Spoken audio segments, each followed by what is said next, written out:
Paul, you directed and you co-wrote this. So, how much is this taken from your own experience? I would say an enormous amount. It's an autobiographical film. A film I loved. Well, there are two films I loved growing up. 400 Blows by Francois Truffaut, and was a film I just adored as a young person, and The Graduate, Mike Nichols' film. And so I was arrogant enough to think that, in my 20s, that I could make a film about my own life, and that people might want to watch it. So because, Stevenage was such a sort of strange, unusual place, a new town sort of created by an act of parliament, as it were, and people transplanted from the slums of London and Birmingham, etc. It was such a strange and unusual milieu to put, a film in. So the film is really based on my experiences growing up in Stevenage and the experiences that I had after leaving school and wondering what I was going to do with my life. In the film, Phil thinks about, should he, do something mundane, or should he become a photographer and study photography? My decision really was, should I try and become a filmmaker or not? So I mirrored, my own life in the film, and John Sim plays.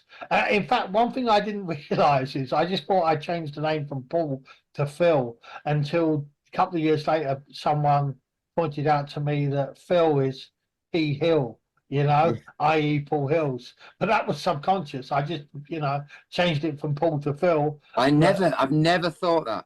Isn't that I didn't, amazing? I didn't think that either until someone said, "But that's why you did it, isn't it, P Hill?" And I went, "Actually, no, unless it was subconscious." But yeah, the relationship with my father is, similar to as is in the film, and and all the friends are characters based on composites of people I knew, friends I had, when I was growing up in the town. And the character of Rob that Mark plays is a composite of many nutters that ran or wanted to run different parts of the town, as I was growing up. There was a very unhealthy climate in Stevenage at the time. It was a very much a white working class ghetto of people transposed from slums of London to Stevenage and just dropped there and said, right, there you are, there, now you've got a great new life, without any facilities and amenities and things that they needed to, actually transform their life. So in a simple answer, yes, very much so. The opening bit with the garden hopping brings back memories. Obviously, if any neighbours are watching this, I never did that. So, Mark, I did. Mark, you'd been working as an actor for about 5 years or so, I think, at this point. So, what do you recall of your audition? Because it's a pretty full-on role and quite different from anything you've done before at that point, I think. Yeah, I think I'd actually been going a bit longer than that. And when did we meet, Paul? I think it would have been early '94 Okay, because yeah, okay. because the first day of shooting was September 17th, Right, '94. so it would have been going for about 8 years, and this was by far the most exciting thing to come my way. So there's always a long, you do your dues and you do whatever you do, and then you're waiting for an opportunity like this. And I always thought it was about 8 or 10 years, for you do your theatre and your rep and all that kind of stuff. And so what I remember, I don't remember anything about reading it, or the character. I just remember meeting Paul in Wardour Street in Soho, and I remember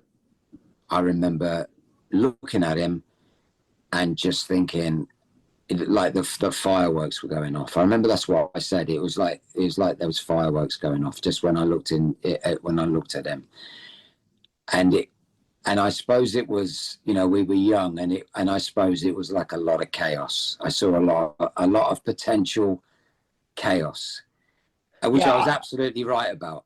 And I looked across the table, I looked into his eyes, and I saw that thing that Nietzsche talks about, you know, the beautiful, twinkling, chaotic star, you know, and I saw an unbelievable vortex, you know, beyond those eyes. that's very poetic. Yeah, I think that Nietzsche quote is, "One must have chaos in one's soul to give birth to a dancing star." Exactly, exactly. Yeah, And that's what I saw in yeah, you. I wish I could say that about myself, Simon, but it was just, you know, I could see that this.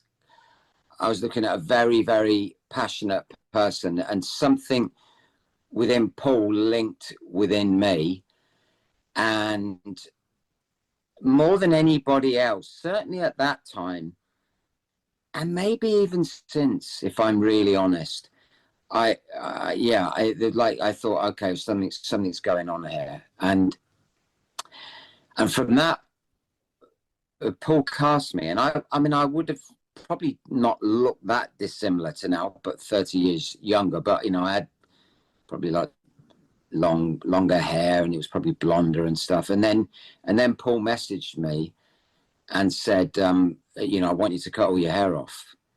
And so I remember sitting in the barbers, and he did that. And really, as soon as that hair came off, we were sort of off to the races then, because that was a very, I'd never experienced that before. I think I had like a number one cut. And I don't know if you've ever done it yourself, but it you know, it does change. It changes the way you look and feel. It changes the way everybody reacts to you. I certainly noticed it. I just remember walking down the street and people crossing over the road and stuff. And I just think personally, as an actor, which is probably why I've played a lot of nutters. I do have there's something going on here that looks It's a a bit, certain look. yeah, you know, which is I'm completely the opposite of that. You know, I'd never been in a fight in my life, and would be scared, senseless, and but thankfully, I mean, that's given me a career really. And so Paul and I met up. He took me to Stevenage, and he introduced me to one of the hardest men in Stevenage, and that was it.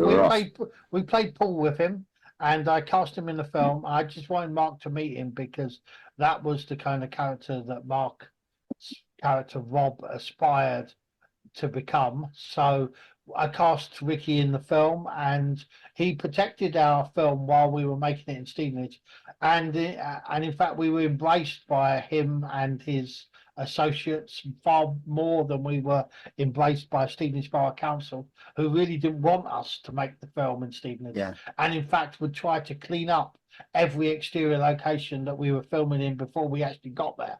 So if we chose to shoot in a street full of rubbish, when we turned up, all the rubbish would have disappeared, you know, and we would have had to put the rubbish back. You know, if we were shooting in a pond, you know, they would have taken the upturned supermarket trolleys out of the pond, and then we'd have to put them back, you know, because obviously we'd chosen the pond because it was, you know, in a derelict state.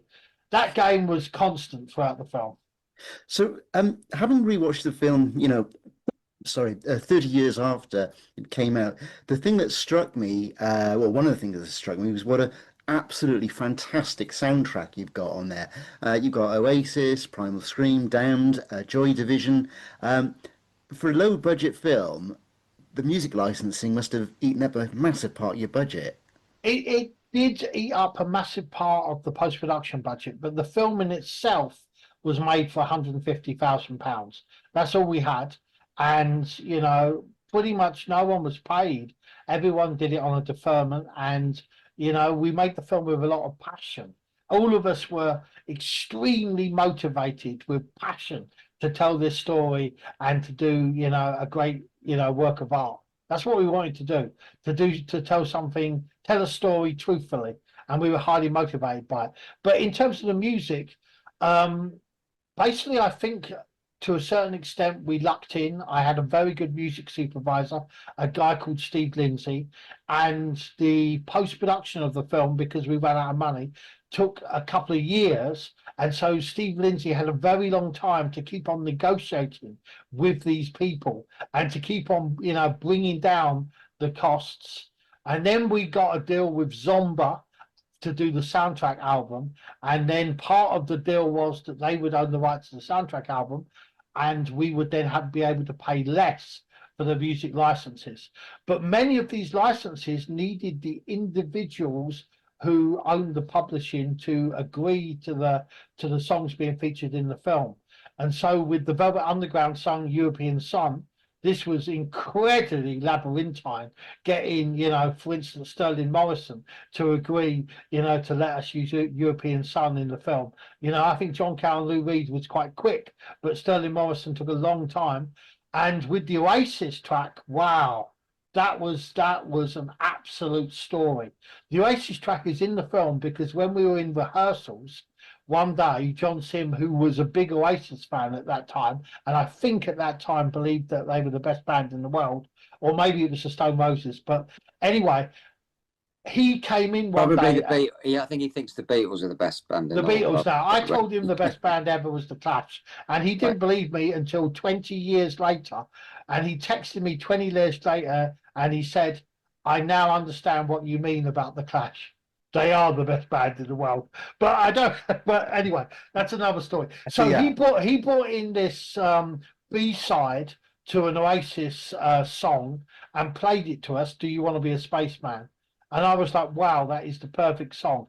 So then Steve Lindsay got on the phone to Creation Records, and we tried to get that song, and it had to be that Noel and Liam had to see the film to give us the thumbs up that do you want to be a spaceman or be in the film. So I would arrange a screening for Noel and Liam, and then they wouldn't turn up. And then I would arrange a screening for Noel and Liam, and they didn't turn up. And then I would arrange a screening for Noel and Liam, and they didn't turn up. This went on for months and months and months. And every time I'd be like, "I'm really sorry that we have to cancel the screening. I haven't got the money to pay you for the cancelled screening. Can you please let it roll over to the next one?" And then I'd arrange another screening, and then they didn't turn up. Then, by chance, I met Patsy Kensit, okay, by pure chance. And I said, "Patsy, I have been trying to get Liam to this screening. Can you help me?" And she said, "Yeah, I have a word with him." Okay. And then I got a message, "Can you send a tape to this address?" Okay, who do I address it to? No one. Just send the tape to this address. Okay. I send the tape. It was a VHS tape to this address. And then what's the name of the guy from Creation Records? The famous guy? Oh, Alan McGee. Yeah, Alan McGee called me. Alan McGee called me and said, "Yep, you can have it." I go, "Okay, but we ain't got much money, Alan." I said, would you let us have it for $7.50 for each?" And he said, "Yeah, go on." That's a pretty good deal you got there then. Oh, So, amazing deal. I don't think anyone ever before or after has got an Oasis track for 1,500 quid. You know what I mean? yeah, especially now, especially now. Especially So, now. so Mark, there's a scene in this where you're driving a car, you stop, and then you set about this pedestrian with a golf club. That didn't look like it was a prop golf club. You tell me about that scene. No, it wasn't a prop golf club. No, it was It was a real one. it was a real golf club. But funny enough, I'd actually done the actor was there. I don't want to go too much into this 'cause I'm not, but the actor who I hit with the golf club, I'd already glassed in a nightclub, and let's just say we hadn't particularly seen eye to eye after that Right. encounter.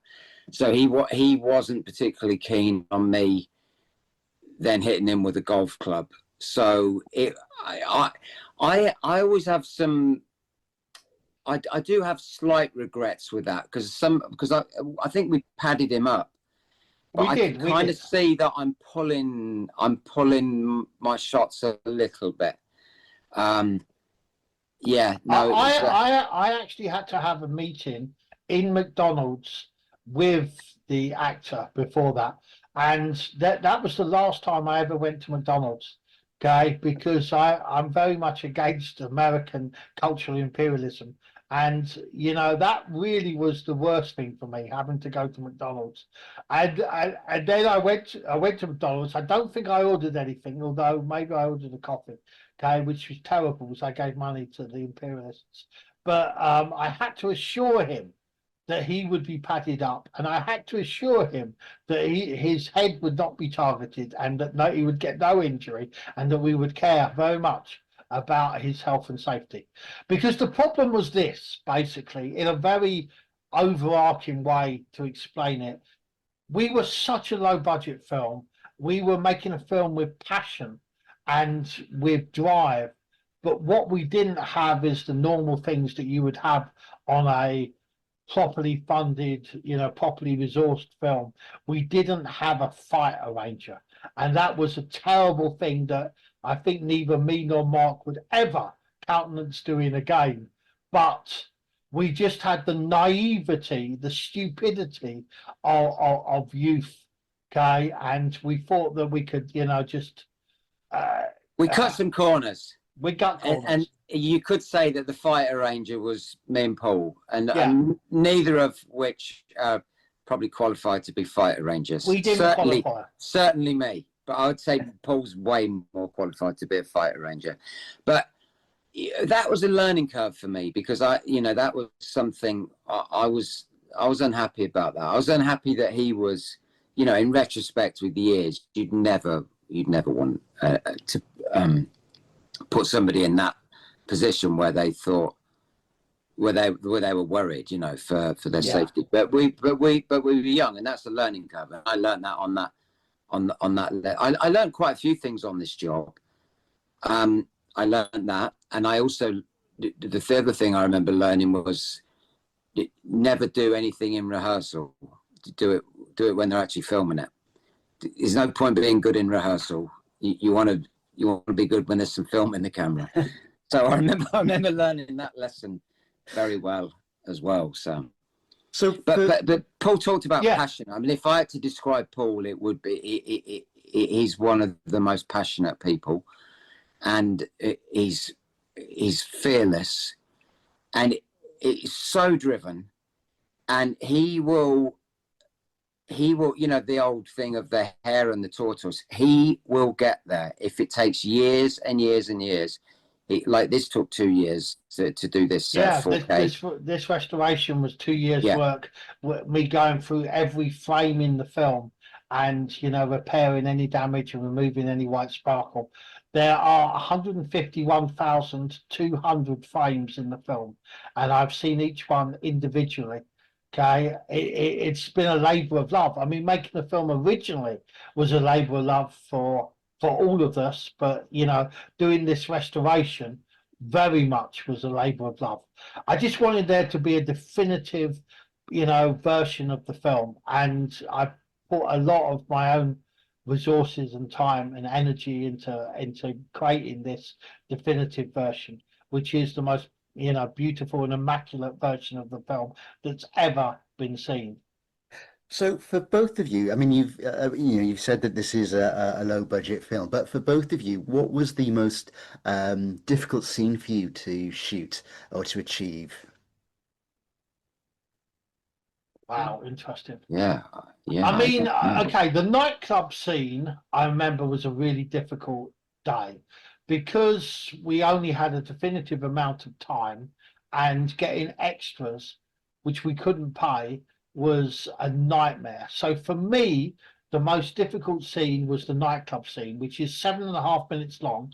I wanted it to be a real testament to what it was like going out to a club in Stevenage in the 90s, in terms of the music and the denouement and the way people acted. I wanted it to be a testament, if not a document, of what a night out in a place like Stevenage would be. But coming to the filming, it's 7.5 minutes with 200 extras, and it was a day where I was possessed as if by a demon. And I remember shooting the scene as like an act of will, you know, having two cameras and setting up one while shooting another, and then setting up the other while shooting another. And you know, there were 43 setups to do, and normally a setup takes at least 20 minutes if it's handheld, or 30 minutes. But you know, so you can imagine how difficult it is to shoot 43 setups in one day. At the end of that scene, I was absolutely spent. I was exhausted. And you know, and it had an impact on the following day. On the following day, we only shot 7 setups because I'd run everyone ragged to get that vision, you know, onto celluloid, you know. So for me, that was the most difficult day. For me, if I think of a high and a low, I think the high point was probably when John and I were in a car, and I pulled a gun on him, and I think that I put the gun to my head. I remember doing that and experiencing something. I kind of went, oh, okay. Something kind of released in me when I did that, and I thought, oh, okay. I don't know. That was a scene that was so perfect. The actors were so in character that there was nothing other than the character. The three of them were locked into this car. You know, Vincent Phillips playing Brad was smoking weed in the back. It was a hermetically sealed environment. The camera would move from one position to another, but they were in the car doing this, and it was a scene which sometimes you have a scene and you fight to get what's in your mind's eye. You know, you have a battle to get it. This scene just played. It just played almost perfectly. And actually, I take the almost out. It played perfectly. And in fact, when we got to edit this scene, it edited together seamlessly. You know, it didn't need the cut, which was the first cut, to the cut, which was the fine cut of that scene, almost had no changes. Okay. Yeah. It was perfection in performance. And it was very restrained in terms of camera angles. Everything just let the actors perform, and I'm so proud of that scene. You know? It was great, and it was, you know, it was working very intensely with John, who I'd go on to work with many times since in different things: State of Play, Life on Mars, Mad Dogs, and you know, I've had some great encounters with John, and we always sort of. Yeah, I relish any scenes with him. I think the low point would be I'd been driving a Capri, which I think was a front wheel drive car or a rear wheel drive, and then I was obviously driving a stock car in it later. And Paul reassured everybody that I was a very, very good, competent driver, as I had been in the Capri. I was landing it on a sixpence, the car, skidding it, all sorts. But what I hadn't realised is it was the opposite wheel drive. It was a rear wheel, and I set this thing off on this figure of 8 stock car track with Paul next to me, I had to operate the camera because for insurance reasons, no one was insured, so I had to do it myself because if I died, it wouldn't be as bad as if someone else died. You know, it was 100 grand, I think the camera won it. Yeah, 100 grand camera. And I turned to Mark before we went off, and I looked him in the eye. I said, whatever you do, do not crash the car.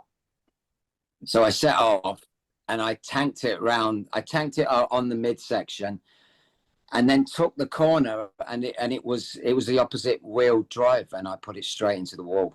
And then I just remember the whole crew running over to us, and I mean, thankfully, it missed Paul and it missed me because the camera kind of went through us. And the ratchet straps holding the camera on the front snapped, and the camera catapulted straight through the car at an enormous rate of knots, but it went between the two of us. Yeah, and I think that shot ended up in the film, didn't it? Yeah, and the shot of the impact ended up in the film. And we're there. It was like a Laurel and Hardy moment. I'm sitting there looking at him. He's looking at me. We don't know what we can say. Okay, there's nothing to say. And then I look out and the whole crew are running across, and it looks like a scene in one of those films where the airplane has crashed, and they're all running across the tarmac to see if anyone's still alive, you know? I suppose what I felt, Simon, is that I'd let myself down. I'd let myself down. I'd let Paul down. I'd let myself down. I'd let the whole crew down, especially as Paul had sort of bigged me up that, you know, how competent I was. So there was a lot of pride, and I was young, you know, and you like to think you can do anything when you're young, don't you? So, Mark, I mean, it's a really, your character's a really physical role. It's a, you know, a very physical role. I don't know if you've kind of, or when you've kind of last watched the film, but I just wonder, as I do with a lot of actors that I've spoken to over the years, when you've rewatched it, are there moments in it where you think, I wish I'd done something different there, toned it down, ramped it up, whatever it might have been? Yeah, for sure. Well, I watched it recently with Paul when we did a 30th anniversary director's commentary, and I did it with Paul, and you know, you'd be stiller. I mean, you kind of, you just be stiller as an actor, but that wasn't the energy of that part. You know, I was young, I was 30 years less experienced, so it was all exactly perfect. And if I'd have done it still, it would have been a very different performance. But no, you see how much you're doing, how busy you are, and listen, you always, what I do, and I know Paul, you just do your best, don't you? Every you turn up, you do your best, and it either works or it doesn't work, and it's as simple as that. So yeah, I mean, when you look at the film, you can always see things that could be better or worse, but I think it was an amazing experience with a lot of very brilliant creative people, and that ends up with a film which we're all very proud of. yeah. So then, finally, 30 years later, what are the chances of there being a sequel, finding out where these people, these characters are now? Well, I've written a sequel, and you're the first person I've told that to. All right, okay. Thank you. I haven't told it to Mark yet, but he now knows. Would I be a skinhead in it? Of course not. You'd be the opposite of a skinhead. Yeah. You're very quiet about this, Mark. When there's an offer on the table, Simon, talk to my agent.